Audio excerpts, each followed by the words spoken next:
हाय, मैं doctor M एहसान। आज इस ठंड के मौसम में हम डिस्कस करेंगे इम्पोर्टेंट टॉपिक, वो है हाइपरटेंशन एंड स्ट्रोक। हाइपरटेंशन मतलब कि हाई ब्लड प्रेशर, जिसका नॉर्मल रेंज 120/80 होता है। अगर उससे अबव हो जाता है तो हाइपरटेंशन मानते हैं। जब बीपी ज्यादा टाइम तक हाई रहता है तो दिमाग की नलियों पर बहुत ही प्रेशर पड़ने लगता है।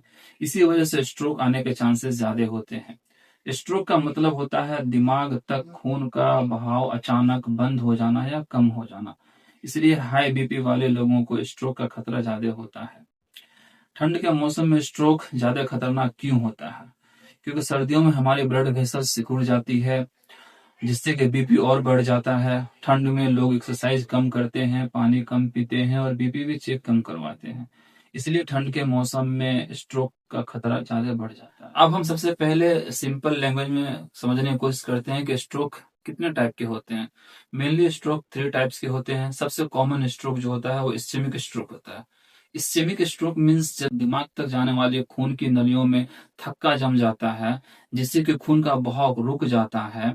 ये ज्यादातर हाई बीपी, डायबिटीज और स्मोकिंग, कोलेस्ट्रॉल वाले लोगों में ज्यादा होता है, जिनका ब्लड प्रेशर कंट्रोल नहीं हो या डायबिटीज कंट्रोल नहीं या स्मोकिंग बहुत ज्यादा करते हैं।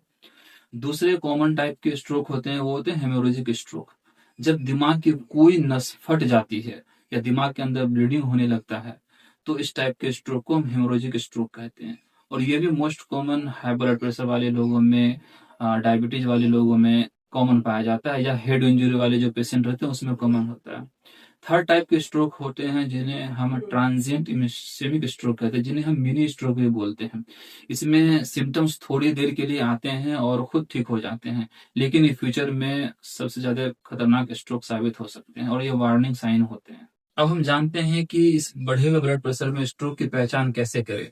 इसके लिए एक रूल है जिसे हम फास्ट के रूल के द्वारा किया जाता है। Fast means F, F for face. मतलब चेहरा एक साइड से टेढ़ा हो जाता है, या फिर जैसे आम लोगों में जिसे लकवा टाइप में बोलते हैं, उस टाइप में हो जाता है। आर्म मतलब कि हाथ या पैरों में उसकी मजबूती कम हो जाती है, अचानक से कमजोरी आ जाती है। स्पीच, एस फॉर स्पीच, मतलब कि बोलने में थरथराहट या दिक्कत या जुबान लड़खड़ाने लगता है। टी फॉर टाइम, मतलब जितना आप जल्दी आप इस चीज को रिस्पॉन्स करें और हॉस्पिटल या डॉक्टर से कंसल्ट करें, आप स्ट्रोक को जल्दी कवर कर सकते हैं। और सबसे लास्ट में जानते हैं कि स्ट्रोक से बचे कैसे, कैसे बच करके रहें। तो बीपी रेगुलर चेक करवाते रहें, नमक कम खाएं, स्मोकिंग या डायबिटीज जो भी है उस पर कंट्रोल रखें, ना करें।